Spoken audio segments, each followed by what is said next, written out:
الفائق خمس دقائق کی شرح کے اندر۔ مطلب یہ ہے کہ حضرت شاہ ولی اللہ دہلوی فرما رہے ہیں کہ دیکھو پاکستان، انڈیا، بنگلہ دیش وغیرہ یا جو ماوراء نہر وغیرہ جہاں پہ ہنسی فقہ ہے وہاں پہ ہماری مجبوری بن جاتی ہے کہ ہمیں ہنسی فقہ کو ہی فالو کرنا پڑتا ہے، کیونکہ ہمارے پاس نہ کتابیں ہیں شافعیہ کی، نہ ہم جو ہے نا کوئی عالم ہوتا ہے یہاں پہ کہ ایک آدمی کہتا ہے کہ جناب میں عمل کرنا چاہتا ہوں، ٹھیک ہے نا۔ ہم اب مثال کے طور پر مجھ سے آپ بہت سی چیزیں پوچھیں گے کہ جناب شافعی المسلک کے اندر اس بارے میں کیا وہ ہے، تو ہمیں جو ہے نہیں پتہ ہوتا کہ جناب ان کی فقہ کے اندر کیا کیا چیزیں ہیں۔ تو اس طرح کی جو چیزیں وہ ساری کی ساری کیسے ہوگا، تو وہ نہیں ہو سکتا، بہت مشکل ہوتا ہے ڈھونڈنا۔ لیکن ایک بندہ سعودیہ مکہ میں رہتا ہے یا مدینہ میں رہتا ہے تو وہاں پہ چاروں قسم کے علماء پائے جاتے ہیں، کتابیں مل جاتی ہیں، تو اس کے لیے جو ہے وہ وہاں پہ عمل کر سکتا ہے، لیکن وہاں پہ بھی وہ اٹکل پچو سے کام نہیں لے گا، ٹھیک ہے نا۔ تو بس عوام سے نا کہ اصل کتابوں تک ماخذ تک پہنچے، تو اس لیے کہہ رہے ہیں کہ جی بظاہرہ بحاظہ، کہتے ہیں اس بات اس سے یہ ظاہر ہو رہا ہے حاذا بظاہر کل ان المقصود هو اتباع ما جاء من الاحکام شریعت فی القرآن والسنہ۔ تو خلاصہ کلام کیا نکل رہا ہے بھائی، اصل میں کیا کیا جا رہا ہے، قرآن اور حدیث پہ عمل کیا جا رہا ہے، قرآن اور سنت پہ عمل کیا جا رہا ہے جو من الاحکام شریعت، وبما انه لا يتيسر لغیر مجتہد، اور یہ بات ہے کہ یہ آسان نہیں ہوتا غیر مجتہد آتن ان یستنبط هذه الاحکام بنفسه، کہ وہ خود ان احکام کو استنباط کر لے، خود بندہ کر نہیں سکتا، اما لکون لا یستطيع ان یفهمها، یا تو بندے میں استطاعت نہیں موجود ہوتی کہ بندہ ان کو سمجھ سکے، اس میں یہ استطاعت نہیں ہے کہ آدمی ان چیزوں کو اوپر خود وہ کر لے، ایسا ہوتا نہیں ہے۔ یا پھر کیا ہوتا ہے او لان النصوص من انچا جی، اور نصوص تحت تعمیل اکثر من معنی، یا نصوص میں کیا ہوتے ہیں ایک سے زائد معنی کا احتمال ہوتا ہے، او لتعارض الادلۃ فی الظاہر، یا ظاہری طور پہ ادلہ میں تعارض ہوتا ہے، فإنه يعتمد على قول مجتہد یصف بقول اکثر من غیرہ، اس صورت میں وہ کرتا ہے ایسے مجتہد کے قول پر اعتماد کرتا ہے جو ایسے قول پر جس پر اس کو باقیوں کے مقابلے میں زیادہ اعتماد ہوتا ہے، او علی قول مجتہد مذہب معروف فی بلادی، یا وہ ایسے قول کے اوپر عمل کرتا ہے جو اس کے علاقے کے اندر کیا ہوتا ہے مشہور ہوتا ہے، وہذا وہ تمسک، اور یہی تو تمسک کہلاتا ہے، یعنی ایک او تقلید شخصی آ گئی ہے، ولیکن لا ینافی التمسک بمذہب معین ان یاخذ عالم متباہر له نظر فی ادلۃ الاحکام۔ اچھا اب مسئلہ یہ ہے کہ کیا ہر بندے کے لیے ہر مسئلے کے اندر جو ہے وہ اپنے امام کو فالو کرنا ضروری ہے، یعنی ضروری تو حضرت فرما رہے ہیں کہ جو ایک عالم ہو، متباہر ہو، مضبوط ہو، اور اس کے احکام کے جو ادلہ ہیں ان میں پوری بڑی گہری نظر ہو، تو وہ کیا کر سکتا ہے، وہ جو ہوتا ہے دلیل کی قوت کے اوپر جو اس کو ظاہر ہوئی ہے اس کی بنیاد کے اوپر کوئی مسئلہ کسی اور امام کا لے سکتا ہے، لیکن یہ یاد رہے کہ وہ کیا نہیں ہونا چاہیے، وہ خواہش نفسانی کی وجہ سے نہ ہو، ٹھیک ہے۔ ولیکن لا ینافی التمسک بمذہب معین ان یاخذ عالم متباہر له نظر فی ادلۃ الاحکام فی مسئلہ مسائل، کہ جس کو احکام کے مسائل کے اندر دلیل حاصل ہے، تو وہ کیا کر سکتا ہے قولا مذہب آخر، وہ لے لے ان یاخذ قولا، لے لے مذہب آخر، لا على اساس التشاہی، خواہش نفسانی کی وجہ نہیں، بل على اساس ادلۃ قدیم ظاہرت له، ومن هنا افتى كثير من فقهاء الحنفیہ في كثير من المسائل بقول يخالف قول الامام حنیفہ، اس لیے بہت سے حنفی فقہا نے ایسے اقوال کے اوپر فتویٰ دیا ہے جو ابو حنیفہ رحمۃ اللہ علیہ کے قول کے مخالف تھے، کما فعل فی مسئلہ المزارات، مزارات، آپ کو پتہ ہے امام صاحب مزارات کے قائل نہیں ہیں، صاحبین تو ہیں ٹھیک ہے، لیکن امام صاحب قائل نہیں ہیں،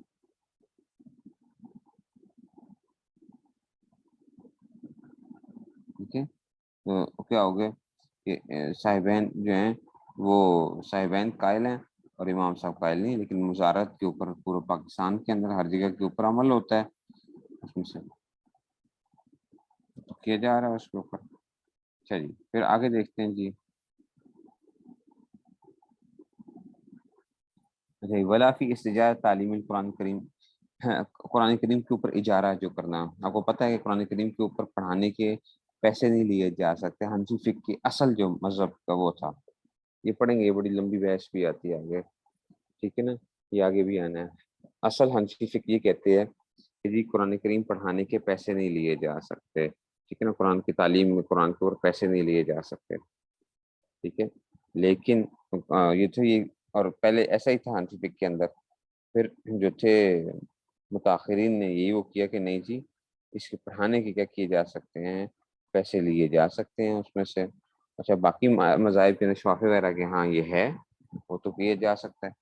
اس میں سے. ابھی کیوں کیا جاتا ہے اس کی وجہ بتائیں گے آگے جا کے آپ کو. وفی مثلا خیار المقبون ہے، ایسے خیار مقبون جو ہے، ایک آدمی کو دھوکہ لگ جاتا ہے نا، خرید و فروخت کر کے آ جاتا ہے لیکن اس کو دھوکہ لگ جاتا ہے. حنفی فقہ کے اندر کیا ہے، خیار رویت ہے، دیکھنے کا باب ہے، خیار عیب کی وہ آ گئی ہے، ٹھیک ہے نا، خیار شرط ہے. لیکن خیار مقبول نہیں ہے کہ جس کو دھوکہ لگ جاتا ہے. آج کل تو ہر بندے کو دھوکہ لگتا ہے. آپ جا کے مارکیٹ سے چیز لے کر آتے ہیں، ادھر آپ کو کیا کرتا ہے دکاندار جو ہے نا وہ آپ کو کیا کرتا ہے، چمڑی اتار دیتا ہے ایسے لوٹ کے جو ہے. واپس آتے ہیں تو جب چیک کرتے ہیں جناب نیٹ کے اوپر مختلف جگہوں کے اوپر تو پتہ چلتا ہے کہ جناب ہم کو کیا ہو گیا، آج تو بڑا ہماری اس نے جو ہے نا آج تو اس کی بڑا اس نے یہ کر لی ہے. تو خیار مخبون جو ہے، لیکن اس پہ وہ دیا انہوں نے کہا کہ جناب آج کل کے زمانے کے اندر یہ ہونا چاہیے خیار مخبون کی صورتحال. یہ تو لوگوں نے تو وہ لوٹ مچائی ہوئی ہے چاہیے. وہ کہتے ہیں وفی مسائل خیر، وفی مسائل خیر مقبول غیر مسائل معروف ذالک لما صرح به علماؤنا، کہ ہمارے علماء نے اس کی صراحت کی ہے کہ ان تقریر امام علی لیس حکم شرعی بنفسی، یہ حکم شرعی بنفسی نہیں ہے، انما ہوا فتوی، ٹھیک ہے نا، انما ہوا فتوی استرت لتنظیم امور دین، یہ وہ فتویٰ ہے جس کو جاری کیا گیا ہے دین کے امور کی انتظام کی خاطر جو ہے. اس میں کیا پیدا ہو جاتا ہے، انتظام ہو جاتا ہے. اچھا جی، اس لیے امور تنظیم امور دین ولی تجنب بچنا ما یخشا فی غیرہ، اور ان چیزوں سے بچنا جس میں خوف پایا جاتا ہے کہ من مفاز تلاؤب. تو کہتے ہیں کہ یہ ماں جو ہے نا، یہ ماں کا بیان آ رہا ہے. اچھا من مفاسد تلاؤب، تو جب ماں کا ترجمہ کرتے ہیں نا تو آپ ڈائریکٹ کیا کرتے ہو، ادھر جو من کے اوپر چلے جاتے ہو. کیسے چلے جاتے ہو، ولی تجنبی، اور بچنا، ٹھیک ہے نا. ہاں کس میں سے، ما یخشا فی غیرہ، ٹھیک ہے نا، کہ اس کے علاوہ جو چیزیں تھیں ان سے بچنا. اب اس کے علاوہ سے ہوتا اور بچنا، میں ڈائریکٹ چلا جاؤں گا من مفاسد تلاؤ، کھلواڑ سے، واتباع الاہواء، اور کس سے، خواہش نفسانی سے بچنے کی خاطر جو ہے. خواہش نفسانی، اگر ہم یہ کہہ جاتا کہ جناب علی جہاں مرضی سے لینا چاہو، تو ہم سارے کیا کر رہے ہوتے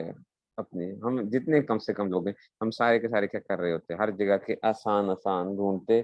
اور جو خواہش نفسانی کی وہ ہوتی بس اس کے مطابق عمل کر رہے ہیں. چلو کسی نہ کسی کال امام کا تو کال ہے نا، کسی نہ کسی امام کا تو کال ہے. یہ بہت زیادہ ہوتا ہے. اچھا یہ میں نے دیکھا ہے کہ جی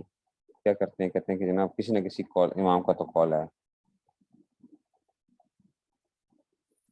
اس لیے ان چیزوں سے بچنا چاہیے.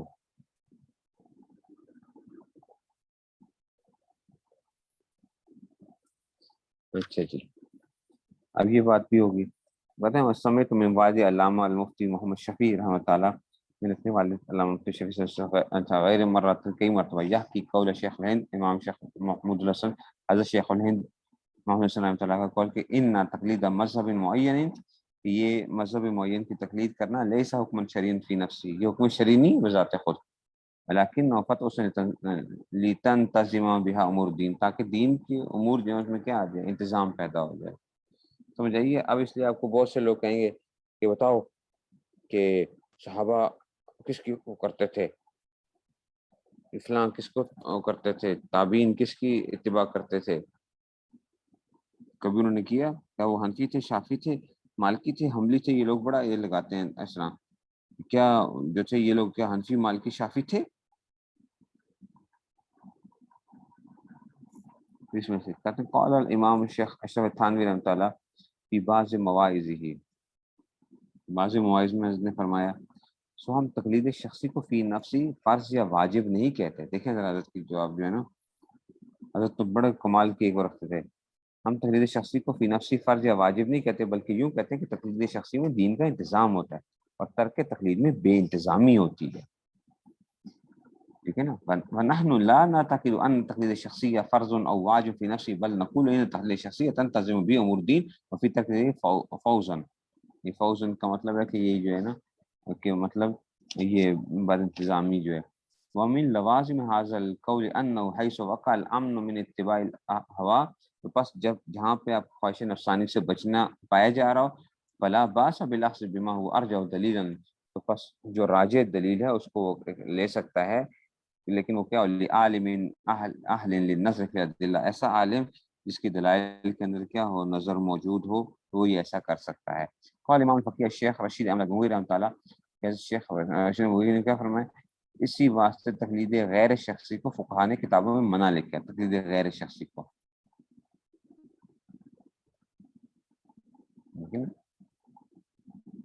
مگر جو عالم غیر شخصی کے سبب مبتلا ان مفاسد مذکور کا نہ ہو،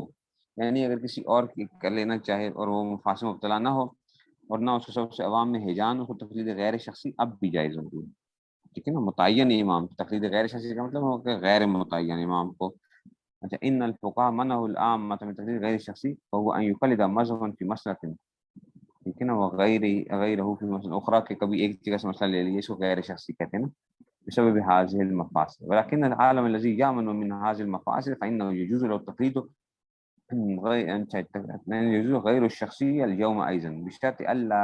يحدث بذلك. ہاں لیکن شرط یہی ہے کہ اس سے کیا نہ ہو، اللہ یوسف بذلك بلبلۃ واضطرابا فی العامہ، کہ لوگوں میں اضطراب پیدا نہ ہوتا ہو، ہیجان، دیکھیں نا، اس کے سبب سے ہیجان نہ پیدا ہوتا. وقال فی موضع آخر، ایک اور جگہ پہ کیا فرمایا حضرت نے، الغرض بات ثبوت اس امر کے، کہ یہ اس بات کی کہ یہ مسئلہ اپنے امام کا خلاف کتاب و سنت کی ہے، ترک کرنا ہر مومن کو لازم ہے، اور کوئی بعد وضو اس امر کے اس کا منکر نہیں، مگر عوام کو یہ تحقیق کیوں کر ہو سکتا ہے. سمجھیے ذرا بات جو ہے نا. والحاصل کہ جناب علی، یہ بات اس کا خلاصہ کلام کیا نکلا کہ ان اذا ثبت کہ ان حاصل المسألہ من امامنا، کہ ہمارے امام صاحب کا یا کہ جو بھی امام ہیں ان کا مسئلہ، یہ مسئلہ تخالف الکتاب و سنہ، یہ تو کیا قرآن و سنت کے مخالف ہے. ٹھیک ہے نا. تو اب کیا کرو گے، ہم تو خود کہہ رہے ہیں لازم کل مؤمن ان یترکھا، تو پھر تو کیا ہو جائے گا، لازم ہو جائے گا ہر مسلمان کے لیے کہ وہ اپنے امام کے مذہب کو چھوڑ دے گا. جب قرآن و سنت کے خلاف ہے تو ہم قرآن و سنت کی پیروی کرتے ہیں. ٹھیک ہے نا. یہ کہنا کہ جی قرآن و سنت کی پیروی نہیں کرتے ہیں، ٹھیک ہے نا، تو قرآن سنت کی پیروی نہیں کرتے، ابو حنیفہ کی پیروی کرتے ہیں. او بھائی، ہم ابو حنیفہ کی پیروی نہیں کرتے. ابو حنیفہ رحمۃ اللہ نے جو تشریح کی ہے ہم اس کو لیتے ہیں. اگر ہمیں پتہ چلے کہ امام حنیفہ رحمۃ اللہ علیہ کی بات بھی قرآن سنت کے مخالف ہے تو ہم اس کو نہیں لیں گے، ہم قرآن سنت کو لیں گے، بس ختم ہوگی بات جو ہے. اچھا، تو اب پتہ کیسے چلے گا، پتہ کیسے چلے گا کہ امام صاحب کی رائے جو ہے نا وہ قرآن سنت کے مخالف ہے؟ اٹھ کے ایک جاہل جس کو اردو بھی نہیں پڑھنی آتی وہ کہہ رہا ہے امام صاحب کو کیا آتا ہے. ٹھیک ہے نا. تو اس کو کیا پتا کہ جی اس میں سے، تو کہتے ہیں کہ لازم کل مومن ان یترکا ولا احد ينکر بعد وضوء ذلك، کوئی اس کا منکر نہیں ہوگا اس میں. ولكن كيف يمكن للعامة ان يحققوا هذا الامر، تو عام آدمی کیسے تحقیق کرے گا کہ امام صاحب کا جو مسلک ہے اس بارے میں قرآن اور سنت کے مخالف ہے. بس ایک چیز کو دیکھ کے، جیسے کہ غیر مقلد کرتے ہیں، بخاری شریف نکال لی، وہ دیکھو بخاری شریف میں کیا لکھا ہوا ہے، امام صاحب کیا کہہ رہے ہیں، تو اس سے بس تحقیق ہوگی جی امام صاحب کا مذہب کیا ہوگا، قرآن سنت کے مخالف آ گیا. اس سے آپ نے کیسے تحقیق کر لی ہے. ٹھیک ہو گیا جی. یہ تو بات یہاں تک. اچھا، میں نے پیچھے جو من کی بات کی تھی، میں نے کیا کہا تھا، دیکھو ماں جو ہوتا ہے نا، ماں کے اندر جو تھا وہ کیا تھا،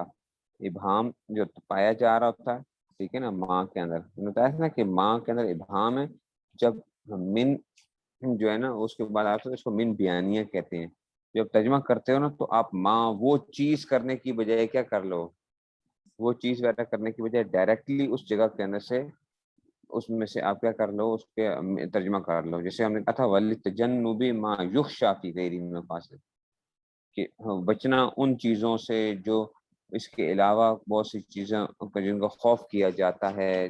وہ چیزیں کون سی ہیں؟ مم مفاسد تلاعب و اتباع الہوا، تو بچنا دین کے اندر کھلواڑ سے اور خواہش نفسانی سے، ٹھیک ہے نا، یہ جو ہے نا ڈائریکٹلی آپ کیا کر لیتے ہو، من بیانیہ کا ترجمہ آ جایا کرتا ہے اس میں سے، ٹھیک ہے۔ تو اس لیے یہ بات ہو گئی کہ یہ کون وہ کریں گے۔ مفصل شیخ و مشایخنا الامام اشرف تھانوی تعالیٰ آج مثلا بیتدال و اتزان بالغ، اتزان بالغ، خوب خوب وضاحت کے ساتھ، اتزان تھا، یعنی وہ واو تا کی طاقت میں ادغام کر دیا، ٹھیک ہے نا، اتزان بالغ، یہ جو ہے فلا باسا بإراد کلام، بإراد کلام ہی، تو ہم کلام لیتے ہیں بلفظی مطبوعا بترجمتہ العربیہ، پہ ترجمہ کر دیں گے۔ جس طرح تقلید کا انکار قابل ملامت ہے، اس طرح اس میں غلو و جمود بھی موجب مذمت ہے۔ تقلید کا انکار بھی کیا ہے وہ، اور ایک بندہ کیا کر لے، غلو اختیار کرتا ہے، ٹھیک ہے نا، اگر وہ غلو اختیار کرتا ہے کہ جناب ہم کہتے ہیں ہم تو بس کہیں جو ہے نا، جو ہمارے امام نے کہہ دیا ہے ہم کیا کریں گے، چاہے وہ اگر ثابت بھی ہو جائے قرآن سنت سے مخالف ہونے کے، تو ہم پھر بھی ان کی پیروی کریں گے، تو وہ بھی کیا ہوگا، وہ بھی قابل مذمت ہوگا، ہم تو کہتے ہیں۔ لیکن ہر بندہ نہیں اٹھ کے کہہ سکتا کہ جناب امام صاحب کی رائے کیا قرآن سنت کے مخالف ہے، آپ کو نہ، جیسے بخاری شریف کے خلاف ہے، بخاری شریف تو خالی وہ نہیں ہے نا، اس کے علاوہ بھی تو احادیث ہیں۔ اور تعیین طریق حق کے لیے اوپر ثابت ہو چکا کہ تقلید مجتہد کی اس کو شارع و بانی احکام سمجھ کر نہیں کی جاتی ہے۔ دیکھو ہم امام صاحب کو یہ نہیں کہتے کہ وہ کہیں انہوں نے مسئلہ جو ہے نا وہ کہیں وہ شارع ہیں اس کے، نہیں نہیں نہیں نہیں، وہ تو صرف وہ شارع نہیں ہیں، وہ شارح ہیں، شرح کرنے والے ہیں، شارع شریعت کے حکم نہیں بنانے والے، اچھا، تو وہ شارع نہیں ہیں بلکہ کیا ہیں، شارح ہیں، ٹھیک ہے نا، بلکہ اس کو تو کیا کہتے ہیں، مبین احکام، اور اچھا جی موضع شرائع، ٹھیک ہے نا، کہ جناب علی ان کو کیا کر رہے ہیں ہم موضع شرائع بھی کر سکتے ہیں کہ جناب علی وضاحت توضیح جو ہے نا موضع شرائع، اچھا جی، اور اسلام اور مظہر، اور وہ مظہر مراد اللہ و رسول اعتقاد کر کے کی جاتی ہے کہ انہوں نے کیا اللہ کے اور اللہ کے رسول کی جو مراد تھی اس کو ظاہر کر دیا۔ پس جب تک کوئی امر منافی اور رافع سے اعتقاد کا نہ پایا جاوے گا اس وقت تقلید کی جاوے گی، جب تک کوئی امر منافی اور رافع سے، اور اس مسئلے میں کسی عالم میں وسیع نظر ذکی الفہم منصف مزاج کو اپنی تحقیق سے، یا کسی عامی کو ایسے عالم سے بشرط کہ متقی بھی ہو، بشہادت کل معلوم ہو جائے کہ اس مسئلے میں راجی دوسری جانب ہے، مطلب پتہ چلتا ہے دوسری جانب ہے، تو دیکھنا چاہیے کہ اس مرجوع جانب میں بھی دلیل شرعی سے عمل کی گنجائش ہے یا نہیں ہے، کہ جو مرجوع جانب ہے کیا دلیل شرعی سے اس پر عمل کر سکتے ہو یا نہیں کر سکتے۔ اگر گنجائش ہو تو ایسے موقع پر جہاں احتمال فتنہ و تشویش عوام کو، مسلمانوں کو تفریقی کلمہ سے بچانے کے لیے اولا یہی کہ اس مرجوع جانب پر عمل کرے، تو مرجوع جانب پر عمل کر لے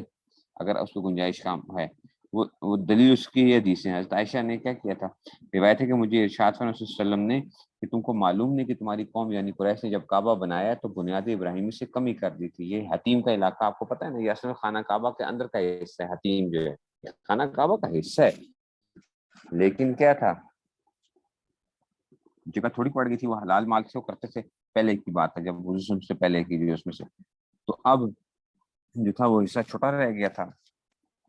تو اب حضور کیا فرما رہے ہیں، تو کمی کر دی میں نے بنیادی ابراہیمی سے، میں نے عرض کیا رسول اللہ پھر آپ اس بنیاد پر تعمیر کرا دیجیے، فرمایا کہ اگر قریش کا زمانہ کفر سے قریب نہ ہوتا تو میں ایسا ہی کرتا، یعنی عوام میں فتنہ نہ پھیلے، لوگ کہتے دیکھو کعبہ کو توڑ کے کیا کر رہا ہے یہ جو ہے، روایت اس کو بخاری مسلم نے، ترمذی اور نسائی اور مالک نے فائدہ، یعنی لوگوں میں خواہ مخواہ تشویش پھیل جائے گی کہ دیکھو کعبہ گرا دی، اس لیے میں دست اندازی نہیں کرتا۔ دیکھیے باوجود یہ کہ جانب راجی یہی تھی، فوائد ابراہیمی پر تعمیر کر دیا تھا، مگر چونکہ دوسری جانب بھی یعنی ناتمام رہنے دینا بھی شرط جائز تھی، وہ مرجو تھی، آپ صلی اللہ علیہ وسلم نے بخوف فتنہ و تشویش کی جانب مرجو کو اختیار فرمایا۔ جس حضرت مسعود سے روایت تھی کہ انہوں نے سفر میں فرض 4 رکعت پڑھی، کسی نے پوچھا کہ تمہیں عثمان پر قصر نہ کرنے میں اعتراض کیا تھا، پھر خود 4 پڑھی، آپ نے جواب دیا کہ خلاف کرنا موجب شر ہے، وہ جو آپ نے پڑھا ہوگا نا مکہ کے اندر حضرت عثمان جو ہے، حضرت عثمان نے کی تھی 4 رکعتیں پڑھی تھی پوری جو ہے، کسی نے کہا کہ جناب، تو اصل میں تو ہم تو اس کا جواب ہی دیتے ہیں کہ حضرت عثمان کا کیا تھا، وہاں پہ گھر تھا، وہاں پہ ان کی اہلیہ ایک رہتی تھی مکہ کے اندر، تو اس لیے مسافر ہونے کے باوجود انہوں نے کیا کر لیا تھا کہ یعنی مسافر تو مسافر ہوں گے ہی نہیں، پھر اس نے انہوں نے 4 رکھتے ہیں پڑھ لی، اپنی حدیث میں پڑھا ہوگا. اچھا یہ حدیث میں آپ لوگوں نے پڑھی ہے یہ بات، سے میں آپ کو نہیں چھیڑوں گا. آپ تو تم نے عثمان پر قصر نہ کرنے اعتراض کیا تھا، پھر خود 4 پڑھی، آپ نے جواب دیا خلاف کرنا موجب شرع ہے، یعنی لوگوں میں شر پھیل جاتا. اس حدیثی معلوموں کے باوجود ابن مسعود رضی اللہ عنہ کے نزدیک جانب راج سفر میں قصر کرنا ہے، مگر صرف شر اور خلاف سے بچنے کے لیے اتمام فرما لیا جو جانب مرجو تھی، مگر معلوم ہوتا ہے کہ اس کو بھی جائز سمجھتے تھے. بہرحال ان حدیثوں کی تائید ہوگی کہ اگر جانب مرجو بھی جائز ہو تو اسی کو اختیار کرنا اولا ہے. اگر جانب مرجو میں گنجائش عمل نہیں بلکہ ترک واجب یا ارتکاب امر ناجائز لازم آتا ہے اور بجز کے آس میں کوئی دلیل نہیں پائی جاتی اور جانب راجی میں حدیث صحیح سری موجود ہے، اس وقت بلا تردد حدیث پر عمل کرنا واجب ہوگا. ہم تو خود کہہ رہے ہیں کہ ایک طرف قیاس آ جائے اور کوئی وہ نہیں ہے اور دوسری طرف حدیث صحیح آ گئی ہے تو حدیث صحیح پہ عمل کر لو اور اس مسئلے میں کسی تکلیف جائز نہ ہوگی، کیونکہ اصل دین قرآن اور حدیث ہے اور تکلیف سے یہی مقصود ہے کہ قرآن و حدیث پر سہولت و سلامتی سے عمل ہو. جب دونوں میں موافقت نہ رہی قرآن و حدیث پر عمل ہوگا. ایسی حالت میں بھی اس پر جمع رہنا یہی تکلیف ہے جس کی مذمت قرآن حدیث و اقوال علماء میں آتی ہے. ٹھیک ہے نا، مذمت جو ہوتی ہے نا کہ جو ہے نا یہ کیا کرتے ہیں اندھی تکلیف جس کو کہا جاتا ہے، وہ تو اس صورت میں ہوتی ہے. جیسے حدیث میں ہے کہ عدی بن حاتم سے روایت ہے کہ کہ میں حضور صلی اللہ علیہ وسلم کے حضور میں حاضر ہوا اور آپ کو یہ آیت پڑھتے سنا. اس کا ترجمہ یہ کہ اہل کتاب نے اپنے علماء اور درویشوں کو رب بنا رکھا تھا خدا کو چھوڑ کر، اور ارشاد فرمایا کہ وہ لوگ ان کی عبادت نہ کرتے تھے لیکن وہ جس چیز کو حلال کہتے تھے اس کو حلال سمجھنے لگتے اور جس چیز کو حرام کہتے اس کو حرام سمجھنے لگتے. روایت کس کو ترمذی نے. مطلب یہ کہ ان کے علماء اور جو تھے پادری اور یہ جو تھے سارے کے سارے کیا ہوتا تھا ان کی باتوں پہ وہ عمل کرتے تھے، وہ جس کو حلال کہتے حلال کہتے، جس کو حرام بغیر کسی دلیل کے.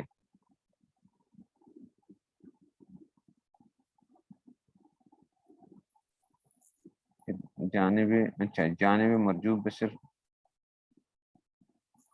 جانب مرجو کے اوپر بڑا جو عالم ہوتا ہے وہ بھی کر سکتا ہے اس میں سے.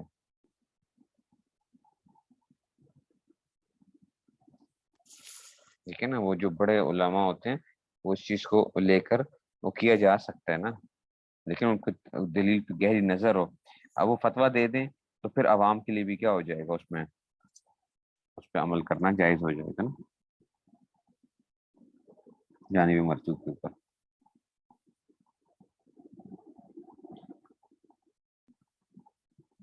اچھا مطلب یہ کہ ان کے اقوال کو جو یقین ان کے نزدیک بھی کتاب اللہ کے خلاف ہوتے ہیں مگر وہ کتاب اللہ پر ترجیح دیتے ہیں، سو اس کو آیت اور حدیث میں مضمون فرمایا گیا. اور تمام اکابر محققین کا یہی معمول رہا کہ جب ان کو معلوم ہوگا کہ یہ قول ہمارا یا کسی کا خلاف حکم خدا اور رسول کے ہے فوراً ترک کر دی. چنانچہ حدیث میں نمیلہ انصاری سے روایت ہے کسی نے ابن عمر سے کشوے کے کھانے کو پوچھا، انہوں نے ٹھیک ہے کشوے کے بارے میں پوچھا تو انہوں نے یہ آیت پڑھی کل لا اجد فیما اوحی الی، یہ جو ہے نا پوری جس ٹھیک ہے نا کہ مطلب یہ تھا کہ حضرت ابن عمر کا کہ جناب اس کا مطلب کیا نکل رہا تھا کہ کچھوا حلال ہے ان کے نزدیک. ٹھیک ہے نا، جس سے استنباط کرنا حکم حلت کا تھا. ایک ایک ہاں اچھا جی. اب کہتے ہیں کہ جناب ایک معمر آدمی ان کے پاس بیٹھے تھے بڑی عمر والے، انہوں نے کہا کہ میں نے ابو ہریرہ رضی اللہ عنہ سنا کہ رسول صلی اللہ علیہ وسلم نے سامنے کچھو کا ذکر فرمایا کہ منجملہ خبائث کے وہ بھی خبیث ہے. ٹھیک ہے نا، خبائث میں سے ہے، وہ قرآن نے خبائث کو منع کیا نا کھانے سے، تو یہ اس میں سے، تو اس کا مطلب ہے کہ یہ تو گندی وہ اس میں سے. تو ابن عمر نے فرمایا کہ اگر یہ بات رسول صلی اللہ علیہ وسلم نے فرمائی ہے تو حکم یوں ہی ہے جس طرح اس نے فرمایا. روایت کی ابو داؤد میں. اور علماء حنفیہ بھی ہمیشہ اس عمل کے پابند رہے. چنانچہ ٹھیک ہے نا، جواب شبہ چہاردم 14واں 14 میں ان حضرات کا امام صاحب کے بعض اقوال کو ترک کرنا مذکور ہو چکا ہے. یہ حضرت کی کتاب ہے نا اس سے وہ تو اس میں وہاں پہ ذکر ہے کہ 14ویں اس میں سے وہاں پہ یہ بات کر چکے ہیں، جس سے منصف آدمی کے نزدیک ان حضرات پر تعصب و تقلید جامد کی اس تہمت کا غلط ہونا متیقن ہو جائے گا. یعنی جو لوگ کہتے ہیں نا کہ یہ متعصب ہیں حنفیہ جو ہیں یا جو یہ تو بس ایک ہی ہو اس پہ جمے رہتے ہیں، تو یہ خود بخود پتہ چل جاتا ہے حنفیہ نے جو ہے کیا عمل کیا اس میں سے.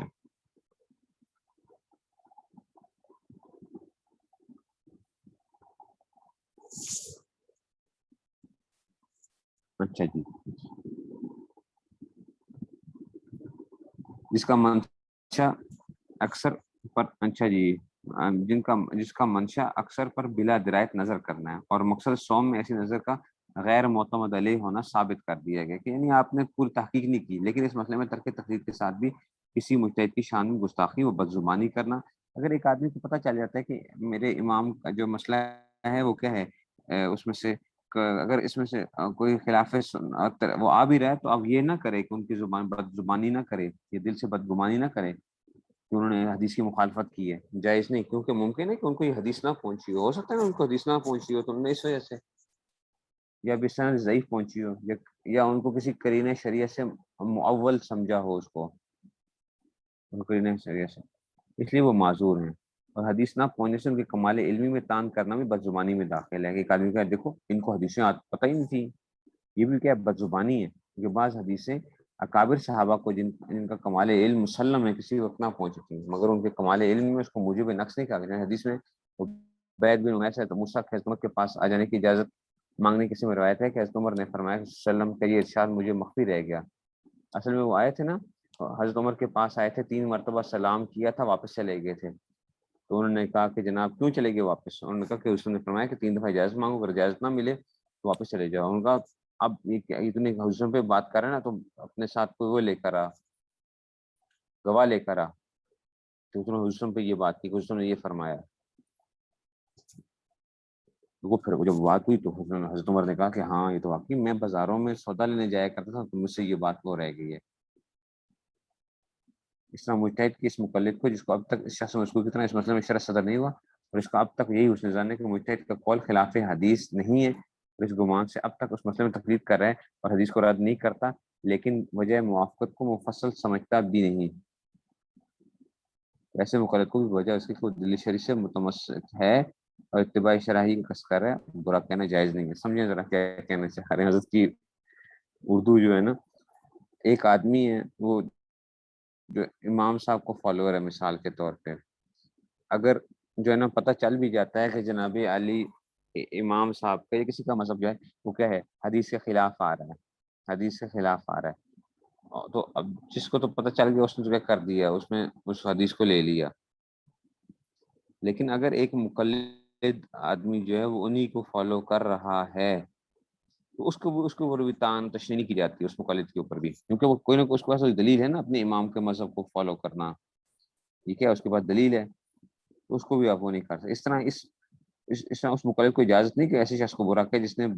عذر مذکور اس مسئلے میں ترک تقلید کرتی. اگر کسی مسئلے میں ترک تقلید کیا تو یہ اس کو ان کا یہ اختلاف ایسا ہے جو سلف سے چلا ہے. اس کے باب میں علماء نے فرمایا کہ اپنا مذہب ضمن ثواب محتمل خطا اور دوسرا مذہب ضمن خطا محتمل ثواب ہے. اس سے یہ شبہ بھی دفع ہو جاتا ہے کہ جب سب حق ہیں تو ایک ہی پر عمل کیوں کیا جائے، بس جب دوسرے بھی احتمال ثواب ہے تو اس میں کسی کی تذلیل یا تفسیق یا بدعتی وہابی کا لقب دینا اور حسد و بغض و عناد و نزاع و غیبت و سب و شتم و طعن و لعن کا شیوہ اختیار کرنا جو قطعاً حرام ہے کس طرح جائز ہوگا؟ البتہ ہر جو شخص عقائد یا اجماعیات میں مخالفت کرے، اجماعی مسئلوں کے یا عقائد میں مخالفت کرے یا سلف صالحین کو برا کہے، وہ اہل سنت و جماعت سے خارج ہے. کیونکہ ایسے عقائد میں صحابہ جاتا ہوں طریقے پر ہوں یہ ان کے عقائد کے خلاف ہے، لہٰذا ایسا شخص اہل سنت سے خارج اور اہل بدعت و ہوا میں داخل ہے. اس طرح جو شخص تقلید میں غلو کرے کہ قرآن و حدیث کو رد کرنے لگے، دونوں قسم کے شخصوں سے الامکان اجتناب و اعتراض لازم ہے، سمجھے، اور مجادلہ متعارفہ سے بھی اعراض کریں. لیکن تو یہ اقتصاد سے تقلیدی والی اتحاد یہ جو تھا یہ حضرت کی وہ ہے. اب اسی کا ترجمہ کرتے ہیں جناب علی. كما أن إنكار التقليد موجب للملامة فإن الغلو والجمود فيه موجب للمذمة أيضا. وقد تقدم أن المجتهد لا يقلد لتعيين الحق باعتقاد أنه شارع ومنشئ للأحكام، وإنما يقلد باعتقاد أنه مبين للأحكام وموضح للشرائع ومظهر لمراد الله تعالى والرسول صلى الله عليه وسلم. ولذا فإن التقليد إنما يعمل به إذا لم يظهر أمر ينافي ذلك الاعتقاد أو يرفعه، فإن تبين للعالم واسع النظر ذكي الفهم منصف الطبع بتحقيقه أو لعامي بواسطة مثل ذلك العالم بشهادة قلبه بشرط أن يكون متقيا أن الراجع في هذه المسألة جانب آخر فلينظر هل هناك احتمال لجواز العمل بالجانب المرجوح على أساس الدليل الشرعي ولو كان مرجوحا أم لا. فإن كان هناك سعة ويخشى في إظهار الخلاف من فتنة وتشويش للعوام فالأولى في مثل هذه الحالة الأمل بالجانب المرجوح وقاية لعامة المسلمين من تفريق الكلمة. ويدل على ذلك ما روته عائشة رضي الله عنها قال رسول الله صلى الله عليه وسلم ألم تر أن قومك حين بنوا الكعبة اقتصروا عن قواعد إبراهيم فقلت يا رسول الله ألا تردها على قواعد إبراهيم فقال صلى الله عليه وسلم لولا حدثان قومك بالكفر لفعلته أخرجه الستة الا ابو داؤد کے علاوہ باقی سب میں یہ روایت آئی ہے. مطلب تمہاری قوم جو ہے نئی مسلمان ہوئی ہے، یعنی یہ مطلب یہ کہ نئے مسلمان ہوں گے فتنے میں پڑ جائیں گے. وبالرغم من ان بناء الكعبة على قواعد ابراهيم كان راجحا فإن الرسول صلى الله عليه وسلم اختار الجانب المرجوح خشية الفتنة وتشويشه لأن هذا الجانب المرجوح كان جائزا شرعا وإن كان مرجوحا. وكذلك كان ابن مسعود رضي الله عنه أنه صلى أربعا يعني في السفر فقيل له ابت على عثمان، آپ نے عیب کیا تھا حضرت عثمان کو اعتراض کیا، ثم صليت قال الخلاف والشر، خلاف میں کیا ہے؟ شر ہے. اخرج ابو داؤد. وبالرغم من ان الراجع عند ابن مسعود كان هو الكسرة یہ کانا کی خبر ہے. اچھا كان هو الكسرة في السفر فإنه أتم الصلاة تجنبا للخلاف کہ جو ہے نا فإنه أتم الصلاة نماز کو مکمل کیا تجنبا للخلاف والشر. وظاهر أنه كان يرى جواز ذلك أيضا فتأيد بذلك ما ذكرنا أنه إن كان الجانب المرجوح جائزا فاختياره أولى تجنب الفتنة والتشويش. أما إن كان الجانب المرجوح لا يحتمل الجواز بل يستوجب ترك واجب أو ارتكاب محظور وليس له دليل سوى القياس ويوجد حديث صحيح في الجانب الراجح ويجب العمل بالحديث من غير تردد ولا يجوز التقليد في هذا أصلا لأن أصل الدين هو القرآن والسنة وليس المقصود من تقليد إلا العمل بهما بسهولة وسلامة. فلما انتفت الموافقة بينهما وجب العمل بالقرآن والسنة والجمود ولا تقليد في مثل هذا هو التقليد الذي ورد ذمه في القرآن والسنة وفي كلام العلماء. فروي عن عدي بن حاتم رضي الله عنه قال أتيت النبي صلى الله عليه وسلم وسمعت يقرأ اتخذوا أحبارهم ورهبانهم أربابا من دون الله قال إنهم لم يكونوا يعبدونهم ولكنهم كانوا إذا أحلوا شيئا استحلوه وإذا حرموا عليهم شيئا حرموه. أخرجه الترمذي. ولم يزل أمل السلف والمحققين إن أنهم كلما ظهر لهم أن قولهم أو قول غيرهم مخالف لأمر من الله تعالى أو من رسوله صلى الله عليه وسلم أقلعوا عنه من ساعته كما روي عن نميلة الأنصارية قال سئل ابن عمر رضي الله عنه عن أكل الكنفس ابن عمر سے پوچھا گیا تھا قال قل لا أجد فيما أوحي إلي محرما على قائم يطعمه الآية. فقال الشيخ عنده سمعت أبا هريرة يقول ذكر القنفذ عند رسول الله صلى الله عليه وسلم قال خبيثة من الخبائث قال ابن عمر إن كان قال رسول الله صلى الله عليه وسلم هذا فهو كما قال ما لم ندري. أخرجه أبو داود. ولم يزل علماء الحنفية أيضا ملتمسين بهذا الأصل فإنهم تركوا أقوال إمام في عدة مسائل وتبين بذلك لكل منصف أن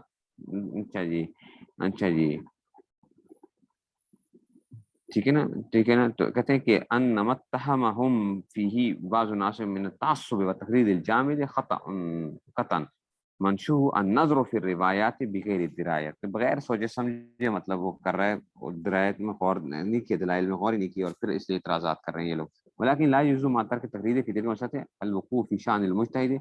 تو اب آپ کیا کرتے ہو لیکن اگر آپ امام صاحب کے مسئلے کو نہیں کرتے تو ان کی شان میں گستاخی کرنا بھی درست نہیں ہوگا. بتعرض لسان في جنابي أو إساءة الظن في القلب بأنه ترك الحديث الصحيح لأنه من الممكن أن يكون ذلك الحديث لم يبلغه أو بلغه بسند ضعيف أو يكون ذلك الحديث مؤولا عنده بكلمة شرعيا فإنه معذور. وإن طعن في كمال علم بعدم اطلاع على ذلك الحديث من جملة إطالة اللسان في جنابهم. بھائی اس میں تو کوئی فرق نہیں پڑتا کسی کو کوئی حدیث نہ پہنچی ہو. فإنه قد ثبت أن بعض الحديث لم تبلغ بعض أكابر الصحابة الذين لا شبهة في كمال علم ولم يعتبر ذلك نقصا في كمال علم. فقد روي عن عبيد بن عمير رحمه الله تعالى في قصة استئذان أبي موسى قال عمر رضي الله عنه خفي علي هذا من أمر النبي صلى الله عليه وسلم الحاني الصفق بالأسواق الصفق بازاروں میں ہمیں أخرجه البخاري. وكذلك إذا كان بعض المقلدين لذلك لم ينشر صدره في تلك المسألة کہ اس کا دل نہ کھلا اس مسئلے میں وهو يحسب بحسن الظن بالمجتهد کہ وہ حسن ظن ہے. ایک مقلد ایسا ہے امام صاحب کا جو مقلد ہے وہ کہتا ہے جناب علی نہیں ایسا نہیں ہو سکتا تو میں کیا کر رہا ہوں میں امام صاحب کو ہی فالو کرتا ہوں، امام صاحب کو فالو کرتا ہوں. تو اب یہ کیا اس کے اوپر بھی اعتراض نہیں کریں گے آپ یہاں، کیا کہتے ہیں کہ وہ یہ سمجھتا ہے، اس نے ظن ہے کہ امام صاحب کا قول حدیث مخالف نہیں ہے. فلا یزال یقلد، تقلید کرتا ہے کسی کو سکتے بسبب حاضر ظن ہے. ولا یرد الحدیث صحیح، اور حدیث صحیح کو بھی رد نہیں کر رہا، وہ حدیث صحیح کو بھی رد نہیں کر رہا. یہ بندہ کہتا ہے کہ نہیں حدیث بھی ٹھیک ہے، میں امام صاحب کو کرتا ہوں، کوئی نہ کوئی دلیل تھی. ولیکن لا لا یفہم موافقت امام ہی، لیکن وہ سمجھتا نہیں ہے کہ امام کی لذا کی حدیث صحیح تفصیلا. فإنه لا يلزم ذلك المقلد، تو اب اس کو بھی اس کی مذمت نہیں ہے. لأنه إذا متمسك بدلیل شرعی ولا يقصد إلا اتباع شرعی، تو شرع کا اتباع کرنا چاہتا ہے. وكذلك لا يجوز ذلك المقلد أن يذم ذلك العالم الذي ترك تقليده في تلك المسألة بالعذر المذكور، لأن اختلافهم هذا نظير الاختلاف الذي وقع بين السلف والذي قال فيه العلماء إن مذهبنا صواب ظنا يحتمل الخطأ ومذهب غيرنا خطأ ظنا يحتمل الصواب، فلما كان الجانب الثاني متم الصواب أيضا فكيف يجوز بذلك تسليل أحد أو تفسيقه أو رميه بالبدعة أو الوهابية وإحداث الحدث وإحداث الحدث والبغض والعناد والنزاع والغيبة والسب والشتم والطعن واللعن الذي هو حرام قطعا. یہ اس طرح کی باتیں جو ہے نا کیا ہے، نام ان رجل الذي يخالف جمهور المسلمين في عقائدهم، عقائد میں کرے گا، او فی المسائل المجمع علیہ، یا اجماعی مسائل کے اندر، او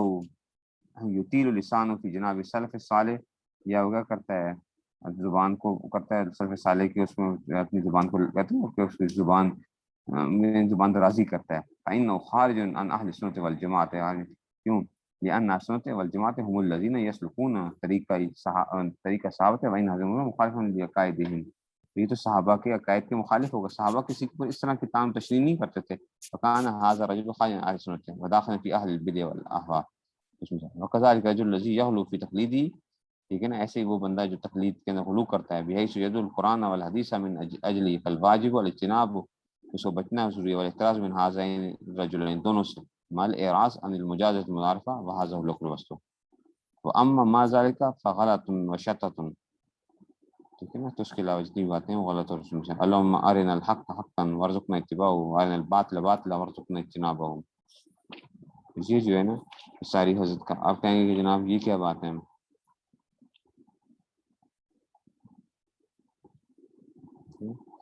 یہ جو ہے آپ نے ترجمہ کر دیا ہے اس میں سے،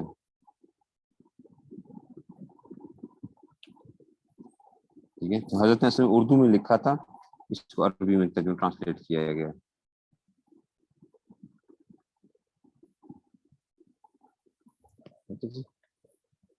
اچھا جی، آپ کیا بات کرنا چاہ رہے ہیں؟ کہتے ہیں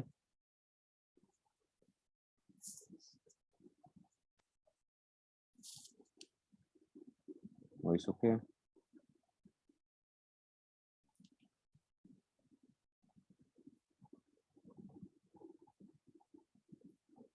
اچھا جی، کہتے ہیں جناب علی فتبین بہذا ان تمذہب مذہب معین، کہ کسی معین امام کو فالو کرنا، ایسے ہی و تقلید مجتہدین، اور مجتہد کی تقلید کرنا، لیس الا للوصول الی ما ثبت من احکام الشریعہ، یہ کس لیے ہوتا ہے؟ تو بھائی قرآن و سنت تک پہنچنے کے لیے ہوتا ہے. لیس الا للوصول الی ما ثبت، ان چیزوں کی طرف، الی ما ثبت من الاحکام، یہ وہ ما کا من بیان آ گیا، ٹھیک ہے نا، کہ وہ وصول کے لیے ہوتا ہے احکام شریعہ تک پہنچنے. اچھا ٹھیک ہے نا، تو ان جو ثابت ہیں احکام میں سے شریعہ میں کتاب و سنت ہے، ممن لا یستطیع،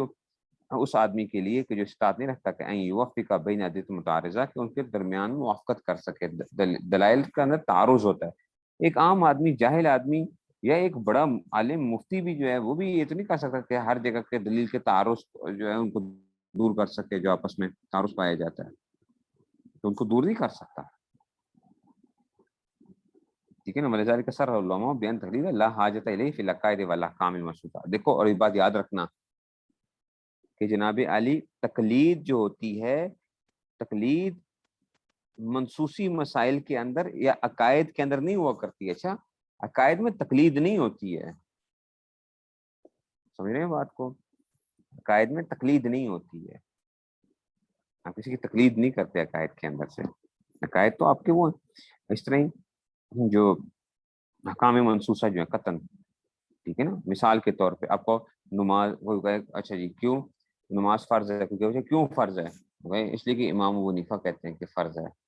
اس لیے ہم کہتے ہیں۔ تو بھائی یہ تو کیا منسوخی مسئلہ ہے، قرآن سے ڈائریکٹ مسئلہ نکل رہا ہے کہ نماز کیا ہے، فرض کس میں سے، مثلا فرض سے لاتے والصوم والزکات والحج وحرمت الخمر، ٹھیک ہے نا، والخنزیر والربا والکذب والخدیع والخیانہ من الاحکام لا مجال فیها للاجتہاد، اس میں کوئی اتحاد ہو سکتا ہے؟ نہیں ہو سکتا نا۔ ولا تعتمل فيه النصوص اکثر من معنی، اور نصوص ایک سے زائد معنی کا احتمال بھی نہیں رکھتے۔ اب آپ کو استاد جی ہم بہت سی جگہوں کے اوپر نصوص کے اندر امام شافعی امام ابو حنیفہ کے خلاف نہیں آتا، تو بھائی وہ اس جگہ پہ آتا ہے جہاں پہ کیا ہے، جہاں پہ ایک سے زائد معنی کا احتمال ہوتا ہے۔ جیسے کرو کا لفظ آپ نے پڑھ لیا، کرو کا لفظ آ گیا، اب آپ کہیں کہ دیکھیں تو ہم تقلید کرتے ہیں نا آخر، تو جہاں پہ کیا ہے محتمل ہے وہاں پہ ہم تقلید کریں گے، لیکن جو قطعی چیز ثابت ہو جائے گی وہاں پہ ہم کیا نہیں کریں گے، کسی کی تقلید نہیں کریں گے۔ وَكَذَلِكَ لَيْسَ مَعَ التَّوَسُّطِ أَلَّا يُخَالِفَ علماء ذلك المذهب قول امام فی شیء من السائل، اور اس کا یہ مطلب ہی نہیں کہ اس مذہب کے جو وہ ہیں وہ کبھی بھی امام صاحب کی رائے کی مخالفت نہیں کریں گے، یہ ایسی بات بھی نہیں ہے، ٹھیک ہے نا۔ وَمِنْهُ مَا رُوِيَ عَنْ امام الطحاوی وهو حنفی المذہب انه قال، اچھا جی اب امام طحاوی جو حنفی المذہب ہیں وہ کیا کہتے ہیں، انه قال کان ابو عبید ابن حربوے،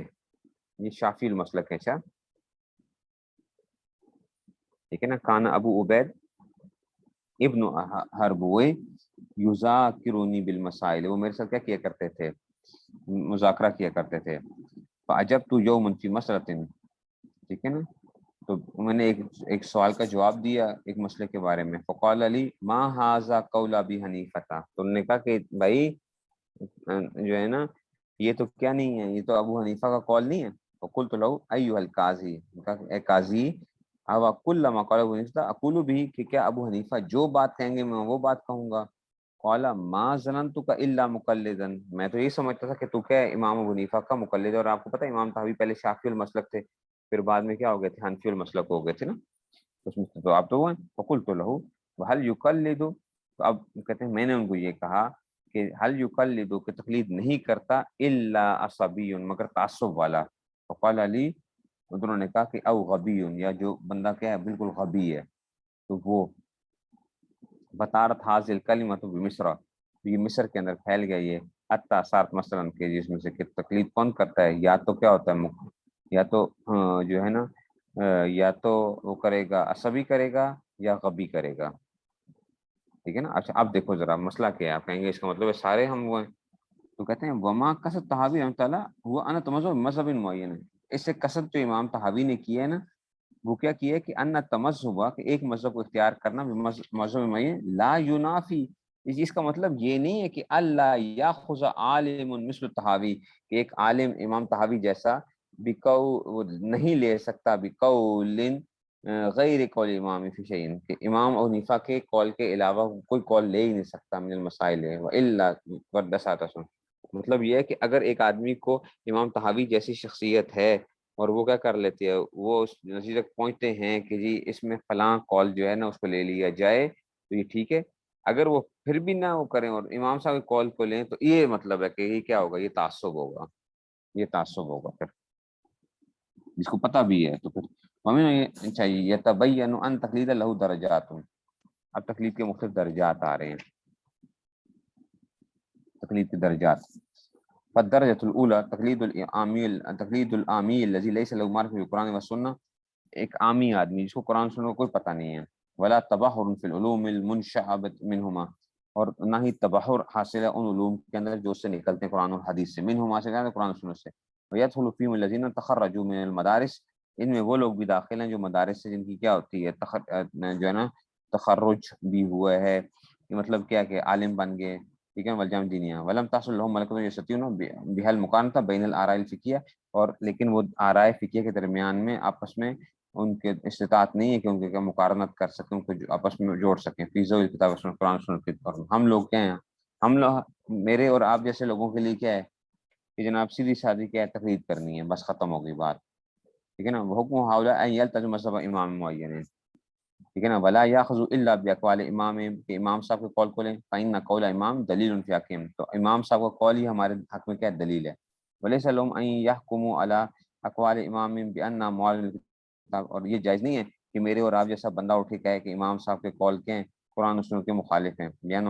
سنتے ہیں مجھے دے رائے اپنی رائے کے اوپر، لأنه لا يتوافر لديهم ما يجب اجتهاد الحكم، تو ان کو وہ چیزیں وافر مقدار میں حاصل نہیں ہے ما يجب اجتهاد الحكم کہ ایسا حکم لگانے کے لیے ہمارے پاس کون سی، ہماری نہ عقل کمزور، ہمیں نہ ہماری گہرائی ہے علم کے اندر، تو ہم نے کون عورتیں ایسے کرنے والے، تو یہ پہلا درجہ تھا، اس سے سیدھے سادہ جو ہے نا ہم امام معین کی طرف۔ درجہ ثانیہ تقلید و عالم متباہر، ٹھیک ہے، عالم متباہر جو ہے اس میں سے، وہ الذی وان لم یبلغ درجہ الجہاد الکلی، درجہ کلی تک نہیں پہنچتا، لیکن لساعت معرفتی بعلوم، اس لیے کہ اس کو وسعت تھی بمعرفتی بعلوم القرآن و سنت، اس میں تباہری فی مذہب امامی، اس کو تباہر حاصل تھا اپنے امام کے مذہب کے اوپر، وطول ممارستی، اور بہت عرصے سے اس کا کیا تھا تعلق تھا فقہ کے ساتھ، والفتیہ، ٹھیک ہے نا، ہاں، اور فتوے کے ساتھ، لدا اساتذہ مہاراتن، ماہر کی جمع کیا آتی ہے مہاراتن، ماہر اساتذہ کے پاس، حاصلت لہو ملکۃ قویۃ، ان کو کیا آ گیا ایک ملکہ قویہ حاصل ہو گیا فی نظر فی الدلائل الاحکام الفقہیہ، احکام فقہیہ کے دلائل کے اندر، فإن مثل هذا العالم، یہ عالم ان کان یقلد امام فی معظم الابواب الفقہیہ، اگرچہ یہ بڑے بڑے فقہی ابواب کے اندر اپنے امام کو فالو کرتا ہے، لیکن اذا وجد قولا لامام معارضا لنص الصریح، لیکن اگر اس کو کیا مل جائے اپنے امام کا قول صریح نص کے مخالف مل جائے گا، ولم یجد مع طول بحث ما یعارض ذلك النص، اور اس کے علاوہ جو تھا ان کو کیا نہیں تھا، ہاں، ولم یجد مع طول بحث ہی، اور نہیں پایا اس نے جو ہے نا، ولم یجد مع طول بحث ہی، باوجود طول بحث کے، ما یعارض ذلك النص، جو اس نص کے مخالف ہو، فإنه يجوز له، تو اس کے لیے جائز نہیں ہے کہ ان یترک قول امام ہی، اپنے امام کے قول کو ترک کر دے، من اجل ذلك النص الصریح، نص صریح کی وجہ سے، کما اسلفنا فی عبارت الامام شیخ الثانی رحمۃ اللہ، دیکھو ابھی ادھر بھی سمجھو ذرا